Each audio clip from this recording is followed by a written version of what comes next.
Shalom Ouvracha. Bonjour à tous. Nous voilà dans une période d'un côté extrêmement agitée et d'un autre côté une période qui nous fait un petit peu sourire aussi. Voilà que la nation d'Israël, par l'intermédiaire de ses représentants, le Premier ministre, le ministre de la Défense, mais d'abord c'est l'âme Israël, nous avons été accusés de crimes contre l'humanité. C'est pour ça que c'est un petit peu amusant que nous avons été accusés de crimes contre l'humanité. Alors pour mieux comprendre euh, ce côté problématique, on va dire, de l'actualité, nous allons ensemble rappeler une des phrases euh, extrêmement connues du philosophe allemand Nietzsche. Voilà que Nietzsche a dit un jour: Dieu est mort, j'étais à son enterrement.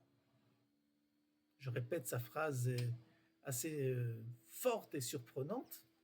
Dieu est mort, j'étais à son enterrement.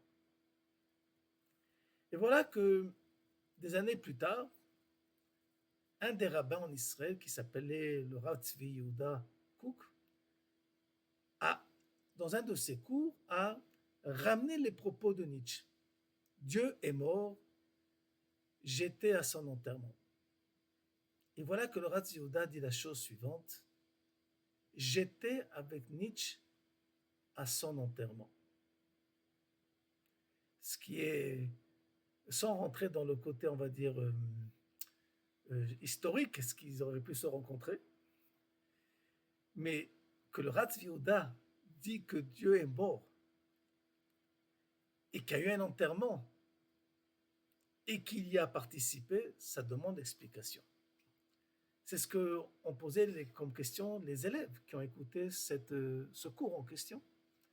Et voilà que le Rav Yehuda a expliqué la chose suivante. La chose dont Nietzsche s'oppose, c'est tout simplement les perceptions divines trompeuses et mensongères du divin, du dévoilement divin dans le monde, qui ont été véhiculées par le christianisme. Le christianisme a voulu tout simplement prendre la place de celui qui devait dévoiler à l'ensemble de l'humanité cette morale divine. Mais quand ce christianisme a pris cette place, il a introduit une dimension qui est celle du mensonge. Il a dû tronquer le message. Pour mieux comprendre de quoi nous parlons, je vais tout simplement me permettre de vous lire quelques lignes d'un grand monsieur qui a vécu au XXe siècle, à la fin du XXe siècle, qui s'appelle tout simplement Avraham Livni. Avraham Livni est tout simplement un candidat. Il était candidat pour devenir curé. Il est à l'école pour devenir curé. Et voilà qu'à un certain moment, il s'est rendu compte du mensonge de la chrétienté et il a décidé de se convertir.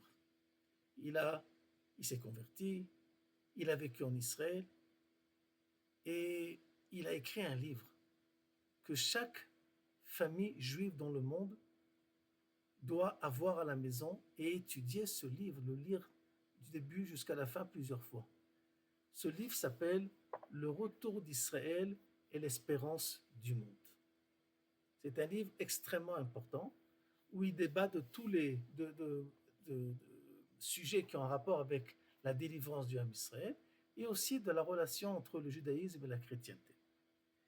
Et voilà que, à propos de ce mensonge de la chrétienté, Avraham Livni dit la chose suivante. Pour lire la Bible à sa façon, la chrétienté, il lui faut d'abord oublier et rejeter par cet oubli, l'oubli d'Israël, la lecture juive. pour proposer une autre version, un autre narrative de la lecture de la Bible, il faut d'abord oublier, effacer Israël.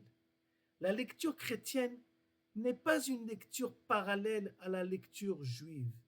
C'est une lecture autre, faisant apparaître un autre Dieu. Il est évident, en fait, qu'elle ne pourrait pas se mesurer à la lecture juive. Il lui faut donc l'éliminer. Et la meilleure élimination est l'oubli. La chrétienté a effectivement oublié qu'il y a une lecture juive de la Bible. Dans sa conduite historique, cet oubli s'est traduit par le rejet et la mise à l'écart d'Israël.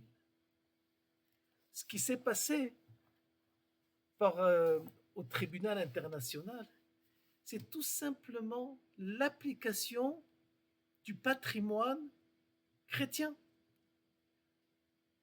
Toute l'humanité cherche tout simplement une dimension morale. Cette dimension morale a été introduite, la morale, dans son essence, a été introduite par la nation d'Israël.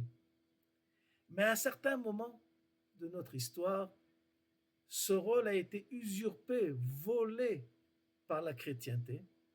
Et pour pouvoir essayer de réussir dans sa mission, la chrétienté a dû proposer d'autres versions de cette moralité.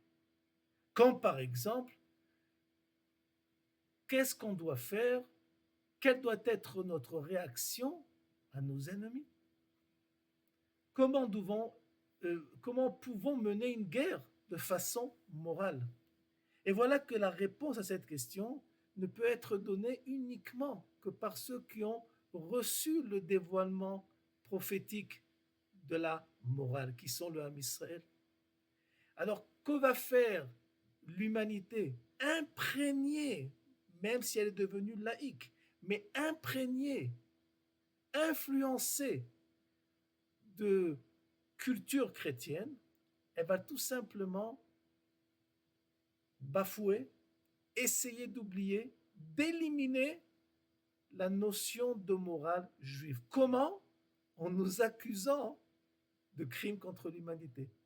Quand elle va nous accuser de crimes contre l'humanité, elle va pouvoir se permettre, d'abord peut-être d'avoir certaines conduites problématiques antisémites vis-à-vis des Juifs, pas uniquement en Eretz Israël, mais dans le monde entier. Et à part cela, elle va aussi pouvoir se permettre de pouvoir proposer une autre morale, une autre éthique. Mais encore une fois, ce sera quelque chose de tronqué et volé. Et donc, loin d'être véridique. Et c'est ce que cela dit Nietzsche. Ces perceptions tronquées et volées de la morale, de l'éthique, qui ont été véhiculées par la chrétienté, elles sont mortes. J'ai été à leur enterrement. Il suffit de contempler la faillite, oui, la faillite de la culture européenne, qui est tout simplement la conséquence, la descendance de cette culture païenne chrétienne. Alors, quand on voit cela et qu'on entend des choses bizarres comme cela, alors on sourit, parce qu'on comprend que ça fait partie du processus où la moralité européenne continue vers sa faillite. Et nous, ça nous renforce. Ça nous renforce pas de la faillite de l'autre, mais on se renforce dans notre position prophétique morale.